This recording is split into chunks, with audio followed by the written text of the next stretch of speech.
పెద్దపల్లి జిల్లా కేంద్రంలో రోడ్డు ప్రమాదం చోటు చేసుకుంది. అతివేగంతో వస్తున్న ఓ లారీ ద్విచక్ర వాహనాన్ని ఢీకొట్టడంతో ద్విచక్ర వాహనంపై పయనిస్తున్న గోదావరికి చెందిన ఆర్టీసీ డ్రైవర్ పల్లె సారయ్య వారి కుటుంబ సభ్యులు గాయాల పాలైనారు. పెద్దపల్లి జిల్లా కేంద్రానికి ఆదివారం రోజున ఓ కార్యక్రమానికి వచ్చిన సారయ్య తన గ్రామానికి కొలనూరుకు వెళ్లే క్రమంలో పెద్దపల్లి జిల్లా కేంద్రం నుంచి బయలుదేరగా పెద్దపల్లి పట్టణంలోని అయ్యప్ప ఆలయం మూలమలుపు వద్ద రోడ్డు దాటుతుండగా పెద్దపల్లి బస్టాండ్ నుండి అయ్యప్ప ఆలయం వైపు వస్తున్న ఓ లారీ అతివేగంతో వచ్చి ద్విచక్ర వాహనాన్ని ఢీకొట్టడంతో ఈ ఘటన చోటు చేసుకుంది. పల్లె సారయ్య వారి కుటుంబ సభ్యులు గాయాల పాలవడంతో వారిని పెద్దపల్లి ప్రభుత్వ ఆసుపత్రికి తరలించారు. ఘటనా స్థలానికి చేరుకున్న పోలీసులు లారీ డ్రైవర్ను అదుపులోకి తీసుకొని కేసు నమోదు చేసి దర్యాప్తు చేపట్టారు.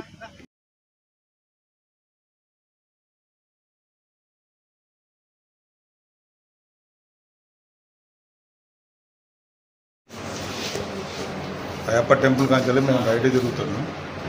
లారీ రోడ్ స్పీడ్ వచ్చి మాకు గుద్దిండు మమ్మల్ని. అంటే మీరు ఎటు నుంచి ఎటు వెళ్తున్నారు? మేము పెద్దపల్లి ఇక్కడ అమర్నగర్ నుంచి వెళ్ళి ఇటు టర్నింగ్ తిరిగే మూమెంట్లో కొలనూరుకి వెళ్తున్నాం.